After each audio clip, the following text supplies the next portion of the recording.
கோடை காலம் தொடங்கிய நிலையில் ஏராளமான சுற்றுலா பயணிகள் கொடைக்கானலில் குவிந்து வருகின்றனர். இந்நிலையில் அங்கு சுற்றுலா பயணிகளுக்கு தேவையான வசதிகள் ஏதும் முழுமையாக நிறைவேற்றப்படவில்லை என்ற குற்றச்சாட்டுகள் எழுந்துள்ளன. இதுகுறித்து கூடுதல் விவரங்களை கொடைக்கானலிலிருந்து நம் செய்தியாளர் ராமானுஜம் வழங்க கேட்போம்.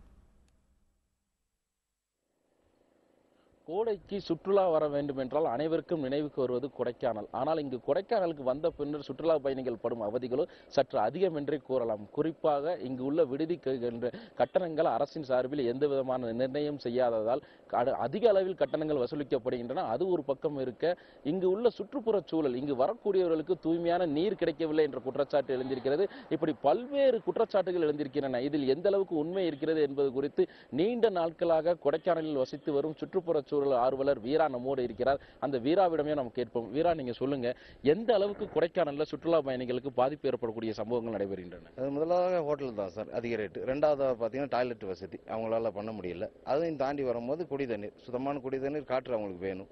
ஸோ காற்று ஆல்ரெடி மாசுபட்டுருச்சு. மாசுபட்டுறது காரணம் எல்லா இடத்துலையும் மரங்கள் அழிக்கப்பட்டு மாசு அடைந்து விட்டது. அதையும் தாண்டி வரும்போது தண்ணீர்னு பார்க்கும்போது கொடைக்கானல் சுத்தமான தண்ணீர் எங்கேயும் கிடையாது. ஸோ கொடைக்கானல் அதை தாண்டி வரும்போது ஏன்னா மழை இல்லாத காரணத்தால் ரிசர்வாயரில் தண்ணி கிடையாது.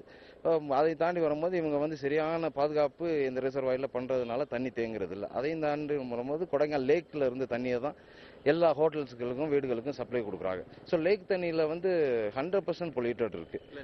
100% அந்த இங்க இருக்கக்கூடிய ஏரி தூய்மை தன்மை கெட்டு போயிருக்குன்னு சொல்றீங்க. இது எந்த அளவுக்கு உங்க எந்த ஆய்வின் அடிப்படையில் நீங்க சொல்றீங்க? எந்த அளவுக்கு அறிக்கைகள் ஏதாவது இருக்கிறதா அதற்காக? கண்டிப்பாக எங்களோட ஆய்வு அறிக்கை இருக்கு. இதன் மூலமா கிரீன் பீஸ் என்ற பெரிய ஆர்கனைசேஷன் வேர்ல்டு வைடா இருக்காங்க. அவங்களோட ஆய்வு கிங்ஸ் இன்ஸ்டிடியூட் சென்னை அவங்க இதை ஆய்வு பண்ணியிருக்காங்க. அதன் மூலயமா வந்த ரிசல்ட் நாங்கள் தனியாக ஆய்வு பண்ணியிருக்கோம் பழனிமலை பாதுகாப்பு கழகத்திலிருந்து. இதெல்லாம் பார்க்கும்போது அதில் சைக்ளாப்ஸ், யானைக்கால் நோய் வரக்குண்டான பூச்சிகள், ஆல்கைஸ், இந்த மாதிரி பல வகையான பாதரச கழிவு, இந்த மாதிரி எல்லாமே சேர்ந்து இருக்கனால ஒரு மனிதன் தொடர அளவுக்கு கூட இந்த லேக் தண்ணீருக்கு அருகதை கிடையாது. காரணம் என்னன்னா அது தூர்வாராமல் கிடக்கிற பல ஆண்டுகளாக தூர்வாரவில்லை. தூர்வாரி அதை அங்கங்கே அடைப்பு நிறுத்தலாம் நல்லபடியாக இருக்கும். இது அரசாங்கம் எடுத்து முன் வர வேண்டும் உடனே அப்படின்றது தான் என்னோட வரிசை.